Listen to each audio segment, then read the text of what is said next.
이렇게 삐딱해져가지고 자꾸 습관이 안 되니까. 지난 10월 23일 영국 에식스라는 곳에서 일어난 일입니다. 추록 뒤에 매달고 갔던 냉동 컨테이너 그 안에서 39명의 사체가 발견이 되었습니다. 에식스에 있는 경찰청의 발표대로라면 그분들 대부분은 베트남 사람들이었고, 그리고 20대에서 30대 미만의 사람들이 대부분이었다고 합니다. 왜 그렇게 영국으로 건너와야 했는지, 그렇게 해야 되는 선택을 누가 했었는지, 얼마 동안에 그들은 그 추위 속에서 39명이나 되는 젊은이들이 얼어서 동사체로 발견될 정도로 마음이 짠나기도 하고 또 안타까운 마음도 있었습니다. 누가 강요를 했었을까? 누구의 자원이었을까? 아니면 무슨 기대, 희망이 있었을까? 근데 그들은 그렇게 죽었단 말인가? 라는 마음이 남아 있습니다. 지금부터 2000년 전 율리어스 시저라는 대단히 유명한 장군이 있었습니다. 그는 장군이면서 아주 유능한, 그리고 위대한, 그리고 동시에 그는 스스로가 유능한 정치가라고, 그래서 황제의 꿈을 꾸고 있었던 율리어스 시저라는 사람. 그는 로마 사람들에게 자기가 스스로 황제라고, 카이자라고 불러달라고 그렇게 했던 사람인데, 공화정을 꿈꾸고 있었던 로마 원로원들의 갈등과 다툼 때문에 그는 암살을 당하고 맙니다. 그 유명한 율리어스 시저가 죽고 암살당하고 난 다음 3명이 삼두 정치를 하게 됩니다. 원로원과 함께 공화정으로. 그러나 그들이 오래가지 않아서 다시 그 사람이 무너지고 제2차 삼두 정치를 시작하는데, 그 중에 한 사람이 옥타비아누스입니다. 이 옥타비아누스는 얼마 전에 암살을 당했던 율리어스 시저의 양아들입니다. 실제적으로도 그 외할머니의 남매이기도 했기 때문에 양아들로 입양이 되었던 옥타비아누스, 그는 제2차 삼두 정치를 하면서 자기의 정적 중에 한 사람이었던 안토니우스를 제거합니다. 그래서 명실상부한 옥타비아누스는 그 로마의 삼두 정치의 제1인자로 올라가게 됩니다. 그런 강력한 통치력을 통해서 지중해와 영국까지 자기의 영토를 확장시켰던 사람입니다. 그리고 그런 탁월한 지도자입니다. 원로원에 있는 사람들이 이 옥타비아누스를 향하여 당신 이제는 황제가 되어달라고 하지만은 다시는 황제하지 않겠다라고 거절했던 이 옥타비아누스에게 이 원로원은 이런 칭호를 주었습니다. 그럼 당신은 아우구스투스라고, 최고의 지존자이며 존엄자라고, 신과 같은 존재라는 의미입니다. 독일의 카이자와 러시아의 짜르, 그 황제 이름을 복합시켰던, 그래서 옥타비아누스의 이름은 그 다음부터 가이사 아우구스투스로 이름이 지어졌고 사람들은 그를 부르기 시작을 했습니다. 이때부터 그 유명한 로마의 팍스 로마, 그 로마 제국의, 천하 로마 제국의 그 평화 시대가 이루어지기 시작합니다. 사람들은 그를 신의 아들이라고 불렀었고 기꺼이, 그리고 모든 백성들은 그를 존경해 마지 않았습니다. 그때 그는 전 세계를 향하여 호종 명령을 내렸습니다. 그것은 인구 조사를 철저히 하게 됨으로써 자기의 행정 조직 그리고 정치력의 튼튼한 기반을 만들기 위함이고, 동시에 내적으로는 재정적인 것을 충당을 시켜서 더욱더 강력한 국방력을 만들고 싶었기 때문입니다. 그래서 그는 전 천하에 호정 명령을 내렸습니다. 그때 당시에 예루살렘 그 땅에도 호정 명령이 내릴 수밖에 없었습니다. 근데 그때 일어난 일입니다. 로마에서 보더라도 예루살렘은 변방 중에 변방입니다. 그런데 예루살렘에서도 변방 중에 또 다른 변방이었던 베들레헴에 한 일어난 아주 사소한, 어떻게 보면 아주 보잘것없는 한 일에 대해서 이 누가복음을 기록한 누가는 우리에게 전달하고 있습니다. 어이없는 말이기도 합니다. 말도 되지 않는 이야기일 수도 있습니다. 누구나 이것은 꾸며낸 이야기고 거짓이고 조작이라고 할 만한 이야기를 누가는 시작을 합니다. 베들레헴에 한 아기가 태어났다고, 그리고 그의 이름은 그리스도라고. 아니, 아우구스투스라고 말하는 가이사 황제가 뻐젓이 천하를 통일해서 천하를 움직이고 있는 그때에 아주 보잘것없는 시골 산골짜기에 있는 한 아이가 태어났는데 그가 신의 아들이라고. 말도 되지 않는 이야기가 누가복음에 시작하고 있는 오늘 본문의 이야기입니다.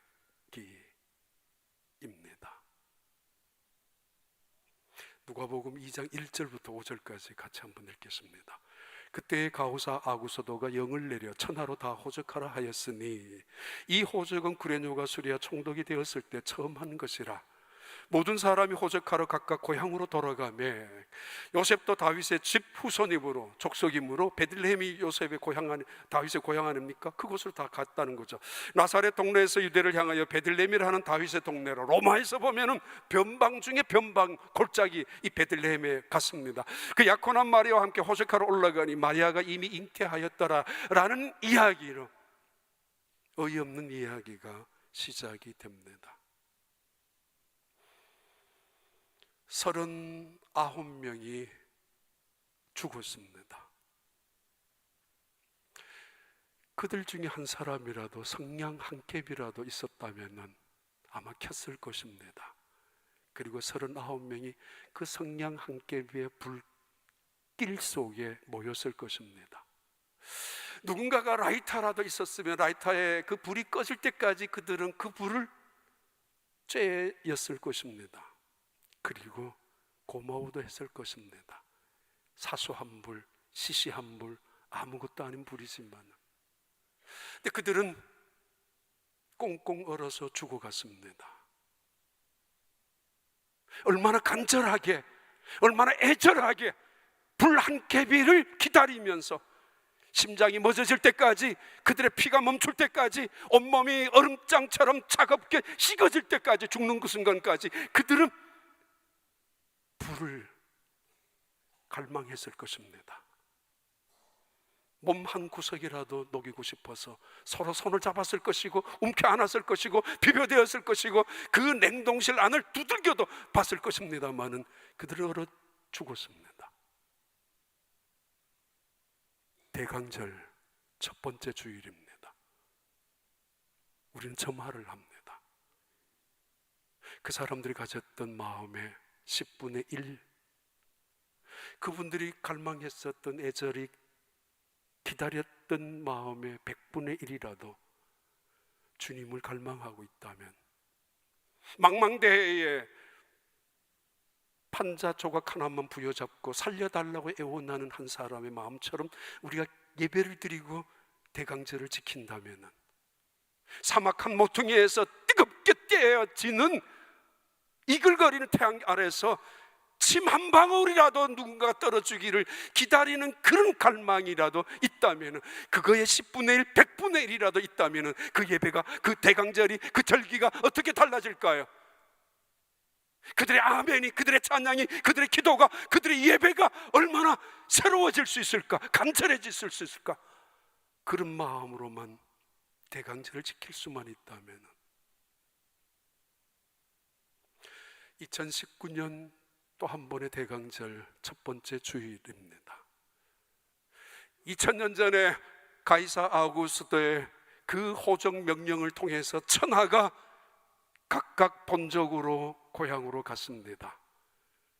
그런데 오늘 누가는 이렇게 이야기합니다.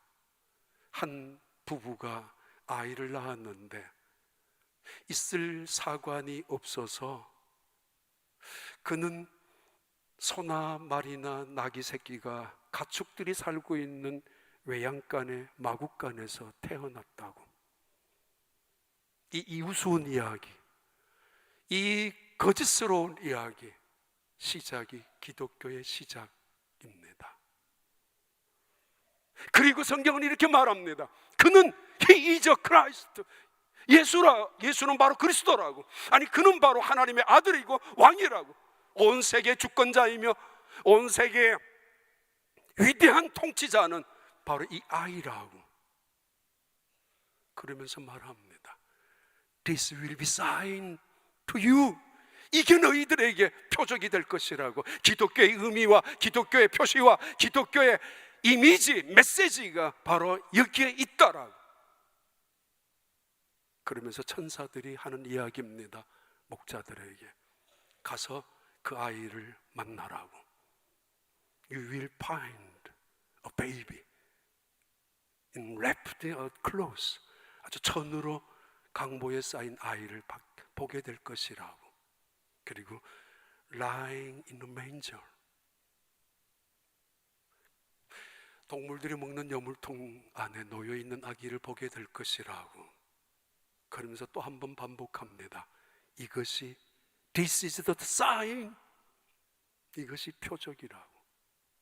기적, 기독교, 하나님이 우리를 향하여 보내주신 메시지라고. 그로부터 얼마 지나지 않아서 그 아이는 그 누가의 이야기가 진짜인지 거짓인지 증명되기 시작합니다. 그 아이는 자라면서, 그리고 이 세상에 하나님의 말씀을 선포하면서 수많은 백성들은 아니 어떻게 이러한 놀라운 말씀을 증거할 수가 있단 말인가 깜짝 놀랄 정도로, 당연하죠. 신이 내려와서 하나님의 말씀을 직접 강의를 하는데 어찌 떨지 아니하고 어찌 두려워하지 아니하고 어찌 아무렇게나 들을 수 있겠습니까? 그가 병든 자를 고치고 바람을 꾸짖고 바다 위를 걸어가시고, 아니 그가 죽은 자를 살려내셨던 그 일, 그는 새로운 역사를 이루어갔고 새로운 일을 시작하셨던 분입니다. 그는 그의 나라, 새로운 한 나라를 시작하셨습니다. 누구의 말이 진짜인가? 2000년이 지난 지금 보세요. 그 유명한 가이사 아우구스투스는 사실은 굉장한 탁월한 행정가이며 아주 유능한 정치가였던 것은 틀림없습니다. 적어도 200년의 태평 로마의 평화시대를 만들어간 사람이었고 기초를 세운 사람이었으니까 경찰청을 만들어서 그 천하에 백성들의 안전을 지켜주었고, 소방관을 세워서 민족이나 그 시민들의 생명을 보호하고 지켜주고 구출을 해주는, 그리고 도로를 정비하고, 그리고 자기들과 동맹한 나라들은 철저하게 지켜준 사람이었기 때문입니다. 그런데 그는 죽고 말았고 그의 나라는 200년이 채 되지 않게 무너지고 말았습니다. 변방의 베들레헴의 골짜기에 태어난 그 아이는 오늘도 2000년이 지난 지금도 세상은 그를 섬기고 있습니다. 고작 아우구스투스 이름 8월달 그리고리 1세에 의해서 1월달부터 12월달까지 달력 만들 때 8월달의 이름을, 그 존엄자의 이름을, 그를 지켜주기 위한, 명예를 지켜주기 위해서 8월달을 어거스트라고 만들었지만은 그러나 그것이 끝입니다. 그는 죽고 말았습니다. 죽은 자에게는 추도식, 추모식, 메모리얼 서비스나 그런 기념이나 하면 끝납니다. 제사만 하면은. 그러나 우리는 예수님을 매년 기념하면서 감사하면서 추모 예배를 드리거나 추도식을 하거나, 그는 제사상을 차려놓는 예수님의 성탄을 보내는 사람들이 아닙니다. 우리는 성탄을 지킵니다. 이유는 그분의 생일이기 때문입니다. 생일은, 생신이란 죽은 자에게 드리는 절기가 아닙니다. 살은 자에게 하는 것이 생일 축하입니다. 생신 축하입니다. 예수님은 여전히 살아계신다는 이야기고, 2000년 전의 예수님은 여전히 하나님 우편에 계신다는 것이고, 역사에 사라진 수많은 영웅들, 장군들, 위대한 인간들은 다 끝나버렸지만 예수 그리스도 그분은 여전히 이 세상에 시골 한 구석에서, 외양간에서 말구유통에서 태어난 그 아이였지만은 여전히 이 세상의 수많은 구석구석에서 그를 향하여 성탄 축하 생일 잔치를 벌이고 있습니다. 누가복음 2장 6절부터 7절 보겠습니다. 같이 읽습니다. 거기 있을 그때에 해산할 날이 차서 첫 아들을 낳아 강보로 싸서 구유에 뉘었으니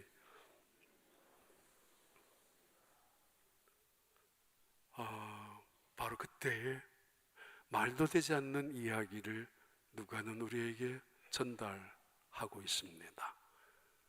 누구나 보더라도 조작이고 거짓이라고 불려졌던 이야기는 2000년이 지난 지금도 사실이고 진리입니다.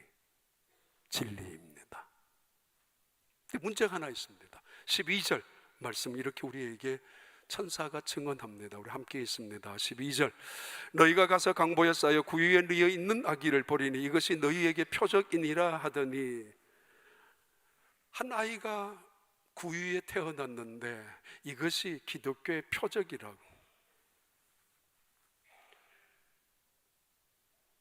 무슨 의미입니까? 이게 기독교라고, 이게 메시지라고, 이게 그리스도인의 삶이라고, 그리고 예수님이 이 세상에 오신 이유이며 더군다나 그 예수님이 말구유, 소외양간, 나귀 새끼의 그 자리에 태어난 이유라고.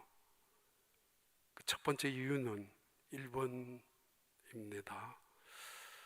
우리 함께 읽습니다. 예수님은 빈손이다. 우리에게 빈손을 보여주시고 가신 예수님, 빈손으로 오셨던 그분, 우리에게 인생은 빈손이다라고. 근래 몇 번 장례 예배를 드렸지만은 누구 하나 유호를 달고 그 장례 차를 끌고 간 사람은 아무도 없습니다. 손을 움켜잡고 죽어간 사람도 아무도 없습니다. 미가서 5장 2절의 말씀입니다. 베들레헴 에바라다야 너는 유다 족속 중에 작을지라도 이스라엘을 다스릴 자가 내게로 나올 것이라. 그의 근본은 상고에 영원에 있느니라. 베들레헴. 예수님은 탄생하시기 전 500년, 적어도 600년 전에 그가 베들레헴에 탄생할 것이라는 예언을 하나님은 미가라는 선지자를 통해서 예언해 주셨습니다. 그렇다면은 500년 전, 600년 전부터 준비할 수도 있었지 아니하겠습니까? 그런데 왜 준비 하나 안 해놓으셨습니까? 더더구나 분명히 성경에는 그가 당황해가지고 늦게 도착을 해서 이 여간 저 여간 두들겨 보니까 아무 여간도 사람들이 꽉 차서 빈자리가 없기 때문에 어쩔 수 없이 간 곳이 아니었거든요. 며칠 동안 이미 가 있었습니다. 며칠 동안 이미 베들레헴에 머물고 계셨습니다. 그런데도 그는 그 자리에 있을 곳이 없었습니다. 하나님의 준비하신, 하나님의 예비하신, 하나님이 의도적으로 계획하신 사건일 수밖에 없습니다. 우리에게 인생은 어떤 것이 인생인가를 보여주는 것이죠. 한 수 가르쳐주는 것입니다. 너무 욕심부리고 너무 집착하고 미련 가지고 살지 못하도록 이 땅은 언젠가는 떠날 수밖에 없는 것. 평생 집 평수 늘리다가 살아가는 인생, 평생 이 집 저 집 이사 가다가 마치는 인생, 그래서 머리 위에 집을 이고 살고 그래서 정말 평생 집페이먼 하다가 끝나는 인생이 아니라 줄여가는 인생, 그래서 감사와 기쁨과 자유를 누리는 인생, 줄이면서도 오히려 감동하고 줄이면서도 오히려 기뻐하며 줄이면서도 오히려 그 자유할 수 있는 인생의 레슨을 보여주는, 이게 그 표시라고. 예수님 말씀하셨던 말씀이 있습니다. 마태복음 8장 20절입니다. 예수께서 이르시되 여우도 굴이 있고 공중에 새도 거처가 있으되 인자는 머리 둘 곳이 없다 하시더라. 빈손으로 오셨다가 빈손으로 가시는 예수님. 세계에서 가장 큰 호텔이 라스베가스 MGM, 그리고 모스크바의 그 올림픽 때 지었던 그 객실이 7,500개나 된다고 합니다. 지금 사우디아라비아에 더 큰 10,000개가 되는 객실을 둔 그 호텔을 건축하고 있는 중입니다. 엄청난 그 호텔이죠. 호텔 안에 한 도시가 있는 겁니다. 그렇다고 거기 사는, 영원히 살 수 있는 사람은 아무도 없습니다. 이 땅에서 가장 비싼 호텔이 있는데, 제일 비싼 호텔 어딘가 하면은요, 프랑스 마르티즈네즈라는 호텔은 하룻밤에 6천만 원에서 6,500만 원, 뉴욕의 더 마크 호텔은 8,500만 원, 8만 불이라는 겁니다. 그리고 현재로서 최고 비싼 호텔은 스위스 프레지던트 윌슨 호텔, 펜트하우스 스위트 룸 하나가 그렇다는 곳입니다. 방 하나가 약 500평, 거기에 딸린 부속 방들이 10개에서 12개. 스위스 프레지던트 윌슨 호텔에 머물었던 사람들, 지금까지 사우디의 국왕들 또는 미국의 빌 클린턴 대통령, 그리고 빌 게이츠, 하룻밤에 9,500만 원, 1억입니다. 그 돈 아까워서 잠을 잘 수 있었을까요? 안 그렇겠습니까? 아까워서 어떻게 잠을 자요? 너 어떻게 눈을 감아요? 그렇다고 해서 잠을 안 자고, 그 아깝다고, 그 비싸다고 그 자리에 이방 저방 다니면서 구경하면서 하룻밤을 지내는 사람이 있다면 정신과로 가야 합니다. 이 땅은 우리가 영원히 사는 곳이 아니라는 의미입니다. 어느 날 아이가 자기 친구하고 전화를 하고 있는 것을 아버지가 들었습니다. 그 아이가 계속 말합니다. 우리 집으로 빨리 오라고, 우리 집에 오라고, 괜찮다고. 그래서 이 아빠가 가만히 생각하니까, 저놈 봐라, 이게 어떻게 지 집이야, 내 집이지. 근데 이 아들이 조금도 걱정도 안 하고 우리 집에 오라고, 우리 집이라고. 그때 깨달은 게 하나 있었다고 합니다. 하나님의 자녀인 우리가 갈 수 있는 영원한, 가야 하는 영원한 천국, 나는 한 번도 우리 집이라고 생각해 본 적이 없는데, 나는 우리 집이라고 한 번도 자랑하고 그것이 소망이라고 생각해 본 적 없이 살아왔는데, 이 아이를 봐라.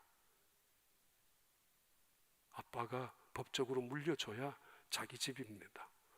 그런데도 그는 조금도 주저하지 않고 우리 집이라고. 맞습니다. 너무 욕심 부릴 필요 없습니다. 그리고 자랑하고까지 살 필요도 없습니다. 아니, 어리석은 사람들처럼 부러워하고 살 이유도 없습니다. 이 땅의 마지막이 아니기 때문입니다. 주머니 속에 갖고 갈 것은 아무것도 없습니다. 그래서 주머니도 없는 거 수위가 아니겠습니까? 마지막 놓지 말아야 될 그것, 놓아서는 안 되는 그것, 영원한 그것, 그건 뭐예요? 누가 우리에게 이야기하지 않습니까? 한 아이가 태어났다고. 그 아이가 예수였고, 그 아이를 He is Christ라고, 그가 왕이라고 우리에게 말합니다. 두 번째 넘어가면은, 왜 이게 무슨 사인인가?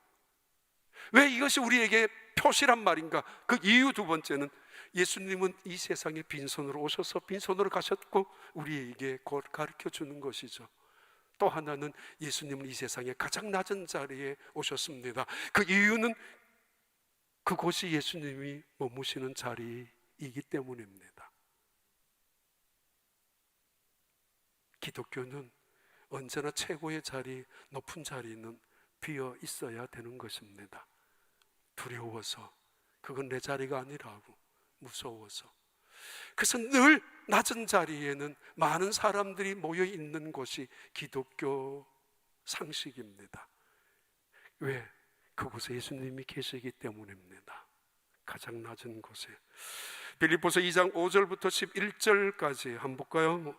너희 안에 이 마음을 품어놨고 그리스도 예수의 마음이니 그는 근본 하나님의 본체시나 하나님과 동등됨을 취할 것으로 여기지 아니하시고 오히려 자기를 비워 종의 형체를 가지사 사람들과 같이 되셨고 사람의 모양으로 나타나서 자기를 낮추시고 죽기까지 복종하셨으니 곧 십자가에 죽으심이라. 그는 사람이 되셨습니다. 죄인이 되셨습니다. 가장 낮은 자리에 오셨습니다. 그는 죄인이 아니었습니다. 의인입니다. 사람이 아니셨습니다. 하나님이셨습니다. 그런데 자존심으로 따진다면은, 의로 따진다면은, 아니 억울함으로 따진다면은 그분만한 것이 어디에 있습니까? 자존심이 용납 못한다고요? 나는 그렇게 살아오지 않았다고요? 나는 억울하다라고요? 나는 피해만 본 피해자라고요? 아니 예수님이 그분이 무엇을 잘못했다고 이 땅 가장 낮은 자리에, 인간들은 아무도 그 자리에 쳐다보지도 아니하고 수치스럽고 비참하다고 저주할 수 있는 그 자리에 예수님 내려오셨습니까? 그런데 이것을 하나님은 표적이라고, 사인이라고, 너희들이 따라가야 되고 너희들이 닮아야 될 모델이라고 말씀하고 있습니다. 성경을 읽으면 읽을수록 배우는 거 하나가 있습니다. 겸손입니다. 하나님이 그것을 원하시고 기뻐하시기 때문이고 교만을 가장 미워하시기 때문입니다. 기도하면 할수록, 예배를 드리면 드릴수록, 섬기면 섬길수록, 주님께 다가가면 다가갈수록 우리는 점점점 겸손을 체험하게 됩니다. 예수님이 겸손하신 분이기 때문입니다. 예수님이 겸손으로 오셨고 겸손으로 사셨기 때문입니다. 꽤 오래전에 중동에 그 어마한 유전지대를 방문했던 한 사람의 글 속에 나오는 이야기입니다.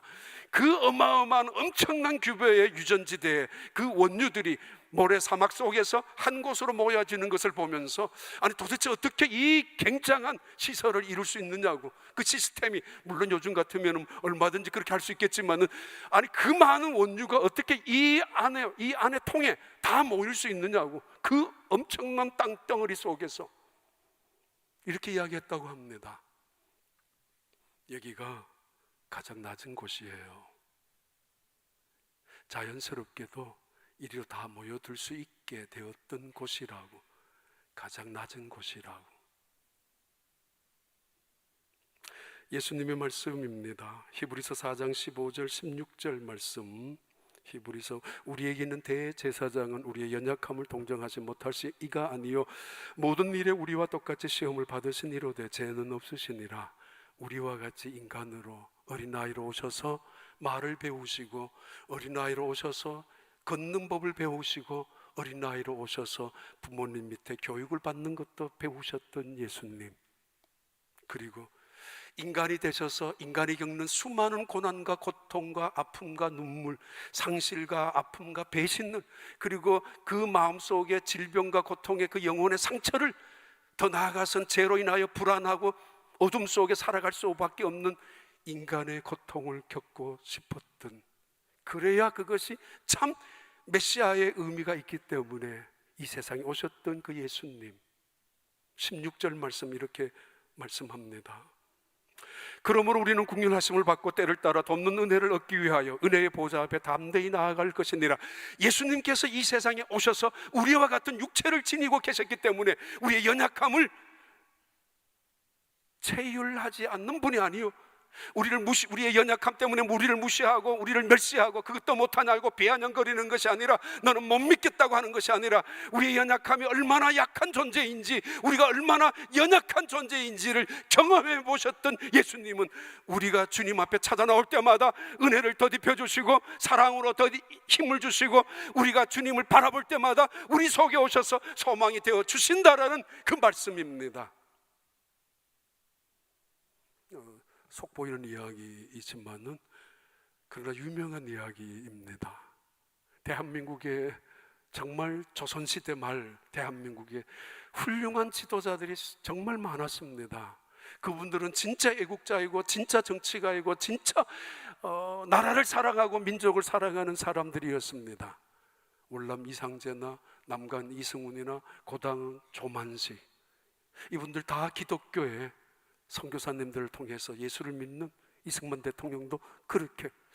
그 중에 고당 조만식 장로님, 평양의 산정령 교회 장로님으로 계셨습니다. 조선시대 일본이라는 나라가 와서 신사참배를 무자비할 정도로 강요하고 있었을 때에 그 조만식 장로님을 통한 몇 명의 그 산정령 교회 교인들은 이 교회가 그래도 우리나라에서 모범을 보여주기 위해서라도 신앙을 지키자, 그러려면은 마산에 있는 문창에 있는 문창교회 주기철 목사님을 모셔오자고. 그래서 대표로 조만식 장로님이 마산에 내려가셨습니다. 주기철 목사님에게 가서 우리 교회 오셔서 목회를 해달라고 무릎을 꿇고 앉아있는 그 조만식 장로님을 보고 주기철 목사님은 벌떡 일어나서 이렇게 말했습니다. 장로님, 이러시면 안 됩니다. 저는 장로님에게 교육을 받은 제자입니다. 오산학교에서 배웠던 제자이거든요. 저는 제자입니다. 그 말을 듣고도 그 조만식 장로님은 끝까지 안 합니다. 저는 목사님의 선생님, 스승으로 이 자리에 온 것이 아닙니다. 장로로 왔고, 그리고 목사님을 모시고 우리 교회를 섬기기 위해서 왔습니다. 그리고 산정령 교회에서 목회를 하던 중에 어느 날 예배를 드리는데, 그날 조만식 장로님이 다른 손님 때문에 평양 예배 시간에 늦게 들어오셨습니다. 주기철 목사님이 버럭 소리를 질렀습니다. 장로님, 자리에 앉지 마세요. 거기 서세요. 서서 예배 드리세요. 모든 교인들은 지죽은 듯이 조용할 수밖에 없었습니다. 평양에, 또 우리나라의 지도자 중에 한 분이었던 고당 조만식 장로님에게 나이도 어린 제자 그 목사가 그렇게 떠들었기 때문에요. 예배가 끝날 때까지 그 자리에서 한 발도 움직이지 않고 예배를 드리고, 예배가 마칠 때쯤 주기철 목사님은 장로님에게 기도를 요청했습니다. 장로님 나오셔서 기도하시라고. 그때 조만식 장로님의 기도 갖고 왔는데요. 장로님께서 앞으로 나오셨고, 그리고 울먹거리면서 이렇게 기도했습니다. 하나님, 이 죄인의 잘못을 용서하여 주시기 바랍니다. 이 죄인이 애국 운동을 한답시고 사람을 만나다가 하나님을 만나는 예배 시간에 늦고 말았습니다. 목사님께서 얼마나 마음이 아프셨으면 설교하던 중에 이토록 저를 책망하셨겠습니까? 하나님의 종의 마음을 아프게 한 죄를 용서하여 주시고, 은혜스러운 설교를 듣는 교인들의 은혜 받는 것을 방해한 이 죄인을 용서하여 주시기를 바랍니다. 모두가 그 기도를 들으면서, 그리고 마치 자신의 일인 것처럼 울었습니다. 옛날은 그랬습니다. 주기철 목사님이 조선시대의 대한민국의 아주 훌륭한 목회자로, 존경받는 목회자로 남아 있습니다. 그런데 거기에는 이 놀라운 장로님들의 보이지 않는 힘이 있었습니다. 겸손, 그리스도인의 모습입니다. 이것이 기독교의 시작이라고, 가장 낮은 자리에, 가장 섬기는 자리에. 또 하나 있죠. 예수님께서 하필이면 왜 소 여물통에 계셨는가, 나셨는가? 세 번째 보면은 그는 이 땅에 희생 제물로 오셨기 때문입니다. 속죄 제물로 오셨기 때문에. 베들레헴이라는 말, 이건 벳이라는 말은 집이라는 말입니다. 히브리어로. 그 다음에 레헴이라는 것은 떡이라는 말입니다. 이미 다 알고 계시는 말이지만 베들레헴, 떡집이라는 의미입니다. 예수님이 베들레헴에 가셨던 이유는 다윗의 후손이었지만, 그러나 미가가 예언했던 이유는 그분이 이 세상에 속죄 제물로 오셨다라는 것을 암시하는 지역적인 의미이기도 합니다. 적어도 하나님이라면 500년, 600년 전에 하나님이 예언하셨다면 그 자리에 궁궐을 만들어 놓든지 아니면 적어도 집 한 채를 만들어 두셨어야 옳았지만은, 그러나 한 채도 준비된 집은 없었습니다. 여관, 그 무슨 관광지라고 무슨 상업지라고 여관이 있었겠습니까? 카탈루아라고 말하는 이 여관은 사실은 게스트룸에, 일단 이 집 저 집에게 있는, 어느 집에도 있을 수 있는 방을 의미합니다. 그런데 아무 집도 문이 열리지를 않았습니다. 어느 집에도 그를 관심 있게 배려해 주는 사람은 아무도 없었습니다. 누구도 그들을 반갑게 자기 집에 머물르라고 아무도 없었습니다. 다른 걸로 채워졌겠죠. 바빴겠죠. 분주했겠죠. 더 귀한 분들로 채웠겠죠. 더 소중한 일들로 그 가득가득 방 안에 있었겠죠. 아니, 만약에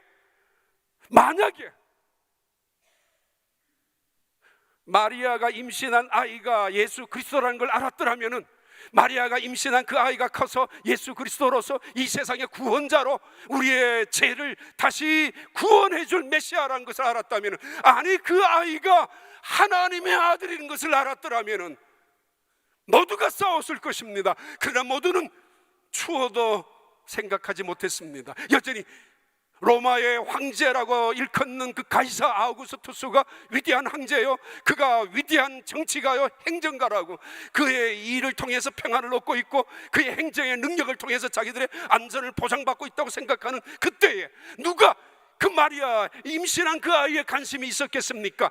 누가 이 보잘것없는 초라한 나사렛 출신의 이 사람들 부부를 영접할 사람이 누가 있습니까? 비어 있었던 집이 있다 할지라도, 놀고 있는 방이 있다 할지라도, 누가 이런 사람들에게 배려할 사람이 누가 있습니까? There was no room in the world.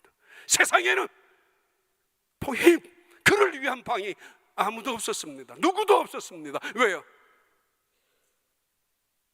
직접적인 이유는 그들의 방이 없었기 때문이고, 그러나 간접적인 이유는 예수님은 그 구유에 누우셔러 오셨기 때문입니다. 어차피 속죄제물로, 희생제물로 자신이 오셨기 때문입니다. 요한복음 1장 말씀에 해봐요. 띄워봐요. 같이 읽습니다. 이튿날 요한이 예수께서 자기에게 나오심을 보고 이르되, 보라, 세상 죄를 지고 가는 하나님의 어린 양이로다. 그리고 예수께서 건의심을 보고 말하되, 보라, 하나님의 어린 양이로다. 그리고요 6장에 나는 하늘에서 내려온 산떡이니 사람이 이 떡을 먹음 겸 영생하리라. 내가 줄 떡은 곧 세상의 생명을 위한 내 살이니라 하시니라. 그리고 57절, 살아계신 아버지께서 나를 보내심에, 이 말씀은 내가 이 세상에 온 이유는 섬김을 받으러 온 것이 아니라 섬기기 위해서 왔고, 내 몸을 보존하기 위한 것이 아니라 내 몸을 대속물로 내어주어 온 세상으로 하여금 구원을 얻기 위하여 오셨다고. 그래서 예수님은 구유에 누이신 것입니다. 어찌 하나님이 방 하나 못 만들고, 어찌 하나님께서 호텔 하나 짓지 못하겠습니까마는, 그를 통해서 기독교의 이미지가 무엇인가를 가르쳐주는 또 다른 이유가, 그는 속죄제물로 이 세상에 오셨기 때문에, 그리고 성탄의 그 의미는 나눔과 베품에 있기 때문에. 코세트라는 아이가 있습니다. 고아입니다. 추운 겨울 눈보라가 몰아치는 밤에 너무 추워서 그 허름한 여인 속에 슬그머니 들어갔는데 방은 차마 들어갈 수가 없으니까 2층으로 올라가는 계단 끝자리에 몸을 웅크리고 누웠습니다. 입은 옷 해봐야 다 떨어진 옷이었고, 누운 자리 담요 한 장 없었고, 그리고 매트리스, 떨어져 있는 매트리스가 구겨져 있는 그곳에 웅크리고 있었던 이 아이 코세트. 손님 한 분이 지나가다가 그 아이를 바라보고, 그리고 고개를 돌려 다른 방을 보니까 환한 불이 켜져 있고 스토브에 불이 붙어 있는데 아이 둘이 자고 있었습니다. 양말이 걸려 있고 신발도 깨끗한 아주 좋은 신발이 놓여 있었습니다. 산타클로스 할아버지가 그 양말에 선물을 갖다 줄 것을 기대하고 잠이 들은 여간의 주인의 아이들의 양말, 신발이었습니다. 다시 고개를 돌려보니 끙끙 신음소리까지 앓고 있는 이 아이, 다 떨어진 신발이지만은 그래도 가지런히 놓아두고, 어쩌면 그 아이도, 코세트라는 아이도 산타가 선물이라도 주지 않을까 하는 기대를 가지고 잠이 들었을 것 같다고. 그래서 이 할아버지 손님은 자기 주머니에 있는 금화를 그 신발에다가 넣어주고 자기 숙소인 2층으로 올라가죠. 빅토르 위고의 크리스마스라는 이야기 속에 나오는 한 모습입니다. 예수님은 이 세상에 속죄물로 오셨습니다. 배송물이 되셨습니다. 그리고 우리에게도 말씀하십니다. 너희들도 나누라고, 베푸라고. 결론을 드리겠습니다. 이 말씀 속에 가장 중요한, 이 세상은 다 문이 닫혀 있고 이 세상은 다 아무도 그에게 관심이 없다 할지라도 솔직히 말하면 하나님은 얼마든지 그를 위한 방 하나는 준비할 수 있는 분이었지만은 갈 수가 없었습니다. 이유는 너무도 더러웠기 때문입니다. 오히려 그 당시에 전쟁하는 나라가 아니기 때문에 말은 아니었을 것이고, 농경사회도 아니기 때문에 소도 아니었을 것이고, 아마 골짜기 산동네라면 나귀였을 것입니다. 나귀 새끼가 있는 그 외양간, 가장 깨끗하지 않았을까요? 오히려 말입니다. 그 외양간의 문은 닫혀져 있지도 않았습니다. 열려져 있었습니다. 누구나 들어갈 수 있었습니다. 아무나 갈 수 있었습니다. 그래서 들판에 있었던 목동들도 쫓아와서 그 문을 열고 들어와서 경배할 수도 있었던 이유는 집 안이 아니었기 때문에, 누구나 올 수 있기 때문에, 아무나 올 수 있어서 예배 드릴 수 있는 장소였기 때문에, 그래서 외양간을 열어둔 것이었을 것입니다. 그 유명한 시문의 상록수 책에 나오죠. 그 두 사람이, 한 사람은 최영신이라는 여자이고 또 한 사람은 청년인데, 두 사람이 박동영이라는 사람인데 농촌 운동을 하다가 만납니다. 만나서 서로 사랑도 하고 동지처럼 그 농촌에 가서 계몽 운동도 하고 아이들 교육도 시키고 부녀 계몽 운동도 하는데, 이 최명신이라는 여자는 병이 들어서 죽죠. 감옥에도 갔다 오는 이 박동혁은 감옥에 갔다 오니까 그 교실은 전부 다 불타 없어졌고, 그리고 자기가 사랑했던 여인은 죽고, 조선 그 일제시대에. 그래도 아이들을 포기할 수 없어서 교실을 다시 꾸리기 시작하는데 일본 경찰들이 와서 말리죠. 80명 이상 정원은 못 들어온다고. 그래도 수백 명의 아이들이 몰려드니까 80명으로 정원으로 했는데 못 들어온 아이들이 문을 붙잡고 있었습니다. 창문에 매달리고 있었습니다. 나무를 붙잡고 올라가서 그 방 안에 있는, 교실 안에 있는 아이들은 얼마나 부럽게 쳐다보고 있는지, 얼마나 그 마음이, 애틋한 마음으로 그 공부하는 교실을 바라보고 있는 아이들이 너무도 많이 창문에서 보였습니다. 안에서. 박동혁은 그 칠판에다 쓴 게 있습니다. 시문의 상록수에 나오는 글입니다. 썼죠. 아무나 오게, 아무나 오게. 우리 어렸을 때 교회 가면 그 노래 늘 불렀습니다. 아무나 오게, 아무나 오게. 이거 시작할 때 누구든지 오라는 이야기죠. 마구간은 열려 있으니까. 기독교, 예수님 말씀하셨습니다. 누구든지 무거운 짐을 지고 있는 사람들은 다 내게로 오라고, 내가 너희를 편히 쉬게 하겠다고. 성탄절 앞둔 대강절 첫 번째 주일입니다. 그 불 하나, 성냥개비 불 한 가지만 있었어도 어쩌면 살을 수도 있었던 사람도 있었을 텐데, 그런 마음에 10분의 1, 100분의 1만 가지고 하나님을 바라보고 하나님을 사모하고 그리스도를 향하는 기다림으로 우리가 살아간다면, 우리 이 세상 하나님이 주시는 기쁨, 평강, 그리고 하나님이 주시는 그 영광 속에서 살아갈 수 있을 것입니다. 기도하겠습니다.